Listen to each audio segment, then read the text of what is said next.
নমস্কার, কেমন আছো সবাই? আশা করছি তোমরা সবাই খুব ভালো আছো, সুস্থ আছো। আমি কিন্তু খুব ভালো আছি। তো দেখতে দেখতে বাঙালির শ্রেষ্ঠ উৎসব দুর্গোৎসব কিন্তু শুরু হয়ে গেছে। আজকে তার প্রথম দিন। সবাইকে জানাই শারদীয়ার প্রীতি, শুভেচ্ছা, ভালোবাসা। এই পুজো তোমাদের খুব ভালোভাবে কাটুক, খুব আনন্দে কাটুক। তো আজ আমি তোমাদের জন্য নিয়ে এসেছি খুব সিম্পল আর টেস্টি একটা রেসিপি। সেটা হচ্ছে কর্ণাটকের ফেমাস টামারিন্ড রাইস আর তার সাথে নেপালের ফেমাস চুকাউনি।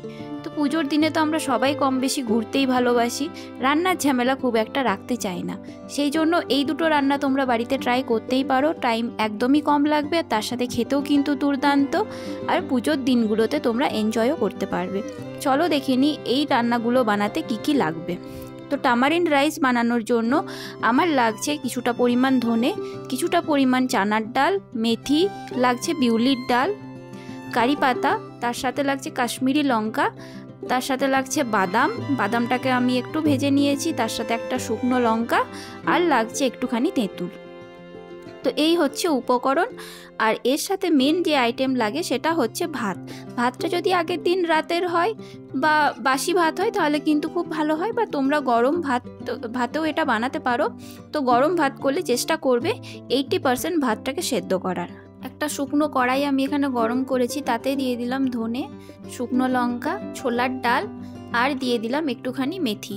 তো এই উপকরণগুলো দিয়ে একটুখানি ড্রাই রোস্ট করব, যাতে খুব সুন্দর একটা গন্ধ যখন বেরোবে তখন এটাকে একটা পাত্রে তুলে রেখে আমি এইটার একটা মশলা বানিয়ে নেব। এবার একটা কড়াই গরম করে তাতে দিয়ে দিলাম ওই 10 ml মতো সাদা তেল, আর ওপর থেকে দিয়ে দিলাম একটুখানি সর্ষে ফোড়ন, তার সাথে দিয়ে দিলাম একটুখানি চানার ডাল, একটুখানি বিউলির ডাল ফোড়নে, আর দিয়ে দিলাম সেই বাদামটা, আর দিলাম কাশ্মীরি লঙ্কা। এবার একটু খুন্তির সাহায্যে ভালো করে এটাকে নাড়াচাড়া করব। ফোড়নটা থেকে খুব সুন্দর যখন গন্ধ বেরোবে তখন এর মধ্যে দিয়ে দেবো 1 চিমটি মতো হিং।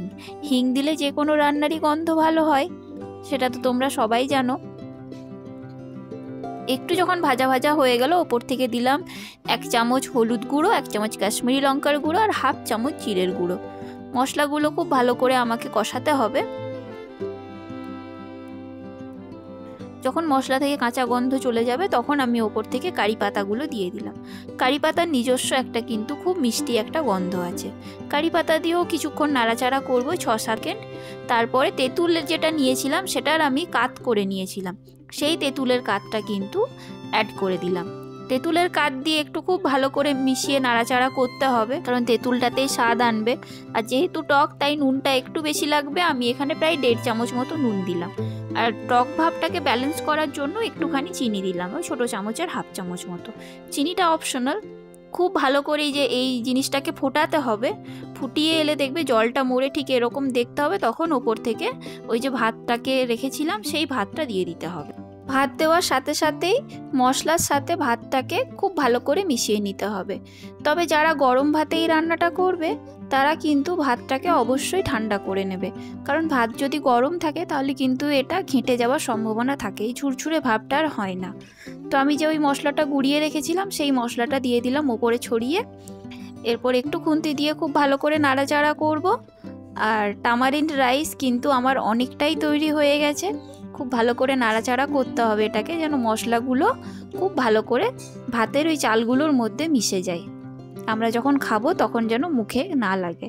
এরপর একটা ঢাকনা চাপা দিয়ে 10 মিনিট স্ট্যান্ডিং টাইমে রেখে দিলেই কিন্তু তৈরি টামারিন্ড রাইস। তো টামারিন্ড রাইসের সাথে খাবার জন্য আমি বানিয়ে নেব ঝাল ঝাল একটু চুকাউনি। চুকাউনি বানানোর জন্য প্রথমেই আমি 4টে আলুকে ভালো করে ছুলে এরকম ডুমো ডুমো করে কেটে নিয়েছি। এরপর আলুগুলোকে সেদ্ধ হতে বসিয়ে দিয়েছি, আর এখানে একটা বাটিতে নিয়ে নিয়েছি টক দই। তো টক দইটা তোমরা যেরকম যে খেতে চাও সেরকমভাবে নেবে, আমি 50 গ্রাম মতো নিয়েছি। এখানে দিয়ে দিলাম একটা ছোট পেঁয়াজের স্লাইস, তার সাথে ধনে পাতা, তার সাথে দিলাম একটু গোলমরিচের গুঁড়ো, আর দিলাম বিট নুন। তো চেষ্টা করবে বিট নুন বা কালো নুনই এইটাতে ইউজ করার। আর মশলা বলতে দিলাম একটুখানি জিরে গুঁড়ো আর কাশ্মীরি লঙ্কার গুঁড়ো। তো মশলা দুটো দিয়ে খুব ভালো করে এটাকে চামচের সাহায্যে একটু মাখিয়ে নিতে হবে, যেন দইয়ের মধ্যে কোনো রকম দানা না থাকে, খুব ভালো করে যাতে মিশে যায়।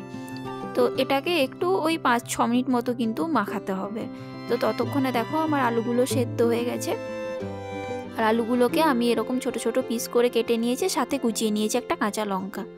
তো আলুটাকে আমি দইয়ের মধ্যে অ্যাড করে দিলাম, কারণ আলুটাই হচ্ছে এই চুকাউনির মেন ইনগ্রিডিয়েন্ট।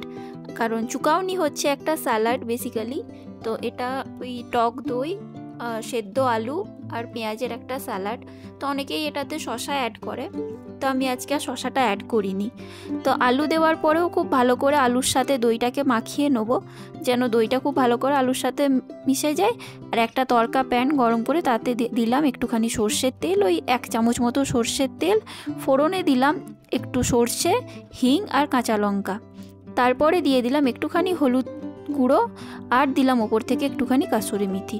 এটা একটু ফুটে এলেই আমি দইটার সাথে অ্যাড করে দেবো। তো সেই ভিডিওটা নেওয়া হয়নি। তড়কা লাগিয়ে নেওয়ার পরে দেখো আমার চুকাউনি একদম রেডি। আমি তোমাদের সামনে দুটো খাবারই একসাথে পরিবেশন করে দেখালাম। তো একটা হচ্ছে টামারিন্ড রাইস আর একটা হচ্ছে চুকাউনি। দুটো কিন্তু দুটো অন্য অন্য স্টেটের, আর দুটো খাবারই কিন্তু নিজ নিজ গুণে অনেক প্রসিদ্ধ দুটো রান্না। আর দুটোই যেই জায়গার, মানে একটা কর্ণাটকের একটা নেপালের, সেখানকার কিন্তু খুব ফেমাস এইগুলো রান্নাগুলো। তো ওখানে গেলে তোমরা এই রান্না দুটো অবশ্যই টেস্ট করবে, ওখানকার অথেন্টিক রান্না। এরকম রেসিপি তোমরা যদি আরও দেখতে চাও তাহলে আমার চ্যানেলটাকে সাবস্ক্রাইব করে দিও। কমেন্ট করে জানাবে তোমাদের কেমন লাগলো আজকের রেসিপি। ভিডিও ভালো লাগলে একটা শেয়ার করে দিও, লাইক করে দিও আর কমেন্ট রেখে যেও। তোমাদের কমেন্ট পড়তে আমার খুব ভালো লাগে। তবে এই ভিডিওটা এতটাই আমি লেন্দি করলাম, আর বেশি বড় করছি না। আজ তবে আসি, আবার দেখা হবে অন্য কোনো দিন অন্য একটা ভিডিওতে। তোমরা সবাই খুব ভালো থেকো, সুস্থ থেকো, হাসতে থেকো আর দেখতে থেকো জিৎ মিমির সংসার।